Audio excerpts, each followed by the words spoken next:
আসসালামু আলাইকুম। আজকের চুড়িদারের ভিডিওটা অন্যান্য চুড়ি থেকে একদমই আলাদা। আর এটাতে কয়েকটা প্যাটার্ন আছে, তাই আমি কয়েক ভাগে ভিডিওগুলো আপলোড করব। তো ফার্স্ট প্যাটার্নেই যাওয়া যাক। ভিডিওতে আমি আপনাদের এই পাতার কাজটা করে দেখাবো। ১ম এ আমি আঠা দিয়ে একটা পাতার শেপ এঁকে নিয়েছি এবং ১০ সেকেন্ড সময় দিয়েছি একটু শুকানোর জন্য। সাথে কাজ করলে এটা একটু মেসি হয়ে যায়।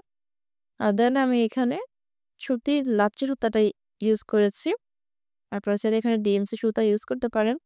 অথবা চুড়ির দড়িতে আপনারা যে সুতোগুলো ইউজ করেন তাও দিতে পারেন। আমার হাতের কাছে ছিল আর এটা এভেইলেবল খুব পাওয়া যায়। দেন আমি আলতো হাতে আস্তে করে আঠার উপর দিয়ে সুতাকে রাউন্ড করে নিচ্ছি। আমি এখানে সুতাকে ডাবল করে নিয়েছি এবং ২ বার করে রাউন্ড দিয়ে পাতাগুলো শেপ দিয়ে দিয়েছি।